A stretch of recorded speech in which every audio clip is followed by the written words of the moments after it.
Ay, magandang hapon. Wala nang patumpik-tumpik pa. Pinakita mo na agad ang dala mo, ha? Ano yan?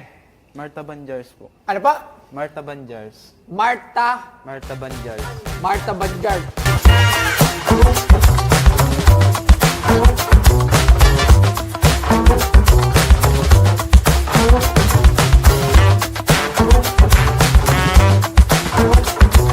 Alam mo ba? Ang pangalang kamot ay mula sa salitang Filipino para sa scratch. Ito ay tumutukoy sa natatanging parallel, parang scratch-like horizontal indentations o combed pattern na makikita sa itaas na bahagi, balikat ng garapon. Karamihan sa mga banga ng kamot ay nagmula sa China at dinala sa Pilipinas sa pamamagitan ng maritime trade. Sa kasaysayan, ang mga ito ay utilitarian kitchen vessel na ginagamit para sa pagbuburo ng mga likido tulad ng suka o base na alak at pag-iimbak ng mga pampalasa o asin. At ang binibenta sa Pinoy Pawn Stars ay ang vintage jar. Ang Marta Banjar ay isang uri ng banga na ang pagmamayari sila John and Marta. Okay, so ano muna pangalan mo muna? Christian Nick po. Ano? Christian Nick. Taga saan si Christian Nick? From Samar po ako po. Shamar. O, saan mo naman nakuha to? Di bali galing po ito sa mga ancestors po namin. Anong Galing. ba dyan? Hindi ba ito yung mga nilalagyan ng mga patay? Hindi po. Ay, hindi ba? Ano pala to? Ang bigat, ha? Yes po. Ceramic po. Ceramic. Ceramic. Ano naman ng ano dito? Ano naman ng special dyan? 300 years na po ito. 300 years na yan? Yes po. Totoo ba? Paano mo naman napatunayan 300 years na yan? Galing pa po sa mga ano po. Di bali, kwento po ng tita ko po. Na Kinuwento ng tita mo. Ilan taon ang tita mo? 71. O 71. So kulang pa ng 230 years. O sinong nagkwenta sa tita mo? Yung ano Kailangan dire-diretso to. Sino? Yung ano po, yung tatay niya po. Tatay niya. Ilang taon na yung tatay niya? Dati. Patay na po yung O, ilang taon nang matay? 80 plus. 80 plus 30 plus... 200. So 100. 100 plus 70 pa. 170. Kulang pa ng 130 years. Tapos Sino pa? Yung tatay po ng lolo ko. Oh, tatay ng lolo niya. Ilang taon? So ilang taon? Yes po. Tapos yung sa ano niya po, yung sa tatay niya pa po. Ah, umabot na. Doon. Umabot na ng 300. Tama na. Pero, ang problema niyan, kailangan ng katunayan. So, kailangan dalhin mo dito yung lolo ng lolo Ay, ng lolo oo, ng pa. nanay mo. Wala na nga. Huhukayin pa po ba? Ay, paano natin mapapatunayan? Okay, pero hindi. Sige, meron tayong expert para dito. Pero ang tanong, paano naman, anong tawag mo nito? Marta Banjar po. Marta Banjar. Saan mo naman sa Google? Yes po, sinerge ko po. Antique talaga. Maluma na talaga. Alright, magkano mo naman binibenta to? Sa ano po, sabi niya po 100K daw. 100K, alright? So, may nakita ako nito sa eBay. Magkano? 141. 141 and sold siya. Tapos, buo siya. Okay, so para makasure din tayo, tawag din tayo ng isang eksperto pagdating sa mga kalumaan at mga antik-antik. At galing sa ibang mundo. Ito natin si Sir Arman Dimaranan. Arman! Pare, pasok pare. Sir Angelo. Kasi pag mga luma-luma, Sir Angelo. Wala si Sir Angelo, mahirapan niyang hindi makita sa video. Okay, luma. Yes, luma to. Ang tawag? Kamot jar. Kamot jar. So, siguro baka may iba-ibang tawag kasi ang tawag niya, Marta Banjar. Hindi, Martaban, nag-originate talaga yon sa China. China, Mertoban, Martaban. Martaban, Oo, mga glazedware yon. glazeware. Glazeware, glaze jar. Okay. Ito yon. Okay. Pero yung disenyo niya, Kamot. nakita mo to. That's why they call it kamot. Kamot. Okay. So, kamot pala to. Tapos, yung uses nito, kadalasan ginagamit to, lagyan ng tubig, pwedeng pag-ferment ng alak, bagoong, or Alright. nung unang panahon. Mga Chino talaga nagdala sa atin. China talaga, okay. Tsaka may bangkay. Ay, di ba? Yung mga, yung mga luma-luma. Ito, luma na talaga eh. Oo, pero meron kasing gawa nito na dito na ginawa sa atin. Okay. Pero ito, ano sa tingin mo? Sa tingin ko, luma eh. Ito, may luma din talaga. Mga around 1920s, 30s. 1920s. So, walang 300 years. Wala. Eh, ba't sabi niya 300 years? Sabi kasi sa kanya, Hindi kwento- pwede kwento na 300 yun. years to kasi Napasa-pasa iba yung na disenyo. ng kwento. So, ito, kahit search mo sa iba't ibang portal ng mga antique, yung mga marketplace kung saan binibenta, usually binibenta to 2,325. 2325. Pero makikita mo talaga, iba na rin yung ano nyo. Ito, ganito talaga yung gawa niyan. Pero ito, minasilya na eh. Hindi, marka yan ng tubig. Kapag nag-crack yung glaze jar, yung mga sediment, yung mga, ano tawag? Di ba? Ay, nadinikit eh, oh. Hindi, marka yan. Aman ka. Tumagos yan dito eh.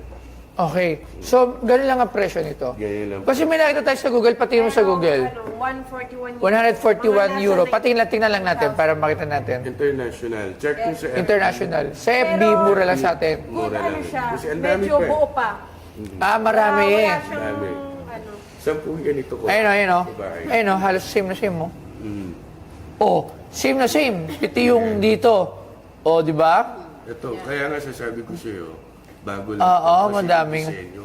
Yun yung Ay, disenyo ito, ng parehas. luma. Ito disenyo ng bago. So, mga bago na yan. Ah, ito, yung may bago, dalawa. Ito, oh. Ayan o, yan o, parehas o. Yan o, dalawang guhit. Yan. Okay, so tingnan So, natin. 1900 yun. 1920s, 30s. Vintage bin pot. Ano mo tawag nila? Iba-iba source Africa naman. Ah, iba-iba. Alright, maraming salamat, Sir Arman. Thank you very much. So yun, brother, 100K. Huwag kang malulungkot dahil 100K lang pala yan. Sige, bibiling ko 2,000. Nalungkot. Nalungkot. Siyempre, kahit ako, ang bigat-bigat yan, dadalhin ko. Taga saan ka ulit? Saan ka galing? Summer po. ako. Ha? Summer. Di, pero saan ka galing ngayon? Maribeles po. Bataan! Yes po. Dumayo ka pa dito? Yes po. Oh my God. Pero taga Bataan ka na. Opo, ngayon po. Taga ba? Ang layo. Magkano pa masahe sa Bataan? Ano po, 500 po. So, 500. 1,000 balikan. Yun lang. Hindi tayo nagkasundo sa presyo. Siguro ako mabibili ko to para dito yung price na pinaka ko for display dito. Kasi una, sira na din. Okay? Ako mabibili ko yan for 3,000 pesos. Tama ba? Ano yung siya? Bigyan mo siya yung pang ano. O sige, gagawin ko ng 5,000 5,000. pesos kasama ng pamasahe. Gusto mo lang. Kung gusto mo lang Pero ha. kung ayaw mo, bibigyan pa rin kita ng Pamasahe. Pamasahe. Oo, pwedeng iuwi mo ulit para sabihin sa tita mo na ganun lang yung presyo. Ngayon, pwede rin kausapin niya yung nanay ng tita niya, yung lolo ng tita niya. Wala na nga, deads na nga. Hindi, kakausapin niya nga na pwede na po bang ibenta na 5,000, mga ganon. Tapos pag sumagot siya, tumakbo ka. Siyempre, pag sumagot yun, matatakot ka. Di ba? Di ba na? Takot yun. Di ba? Hindi, pero kidding aside, 5,000 pesos. Pwede mo tawagan yung tita mo muna. Para kung gusto, para hindi ka na... Andiyan ba? Kasama mo ba ngayon, tita? Ayun po yung- Hindi mo na nagpaparamdam si tita. Ang anak niya po. Tita. Hindi. Anak niya. Yun pala. Akala ko. Hindi lang. Akala ko nagpaparamdam si tita. Kasi iniisip ko. Yung anak niya po. Ha? Yung anak niya. Anak lang yan? Anak lang? Pinsan. Hindi pa siya yung pinakatita. Hindi lang. Tapasok Matanda po na kayo po rito. kasi yung ano eh. Ano bang pangalan nila? Ganit yung sabi. So, mother nyo. Kayo, ano nyo po siya? Anak? Pinsan. Pinsan. So, yung nanay nyo po, Siya pang ano nito. may may-ari. Hindi pa. Pinamana lang. Pinamana lang sa kanya. Sige po. Ganito, hawakan ho natin to. Hawakan lang po natin. Hindi, hawakan lang po natin lahat. Hawakan po natin. Tawa ka ba? Hawakan po natin. Ngayon, ipaalam po natin sa totoong nagmamayari, sa nanay ng nanay nyo. Wala na pa ako sumagot Wala na pa yun po siya eh. Ha? Wala na. Hindi po. Hawakan nyo na po. Sasagot. na po eh. Sasagot. Tanong po natin kung papayag siya ng 5,000 dyan. Sige po, subukan po natin. Ano po pangalan? Ano po pangalan? Delmo po. Delma. Hindi, nung totoong nagmamayari. Yung noon pa. Noon pa po. Yung kalululuhang Opo. Lodigario. Lodigario. Yung pangalan, baka kayo pumakay. Hindi. Tingnan natin kung sasagot si Lolo Digario. Okay po. Lolo Digario.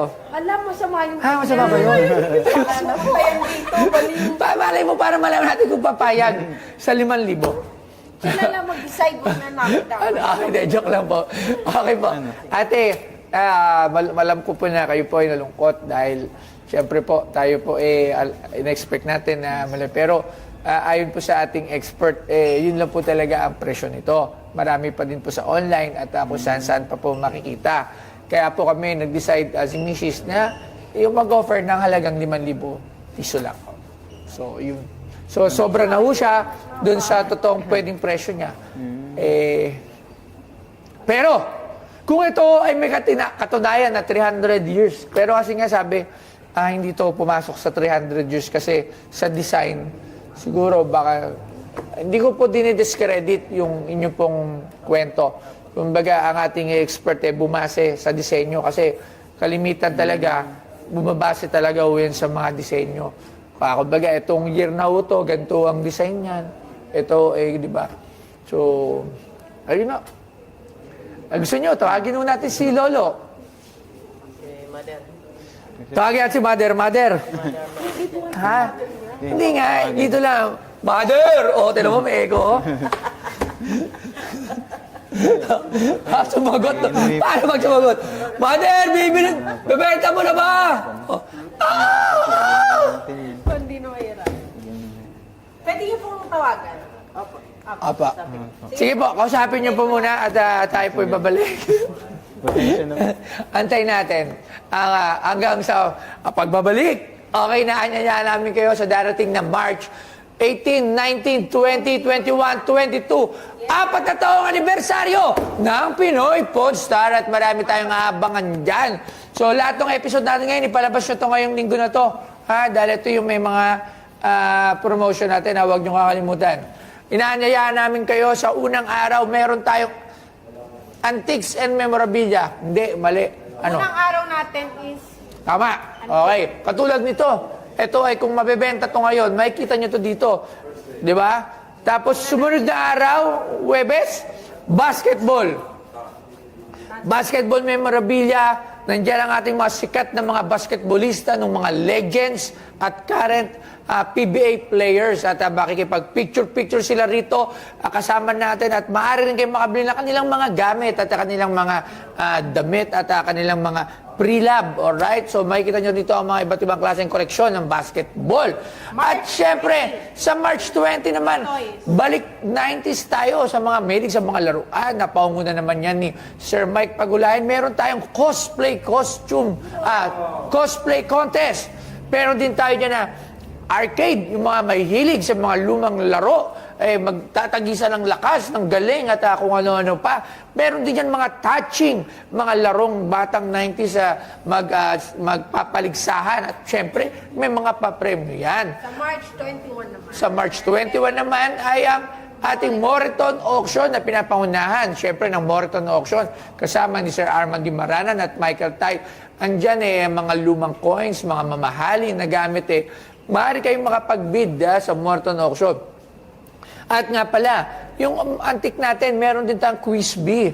Merong Battle of the Brains dyan, mga Battle of Trivias na ating aalalahanin sa paungunan ni Angelo Bernardo.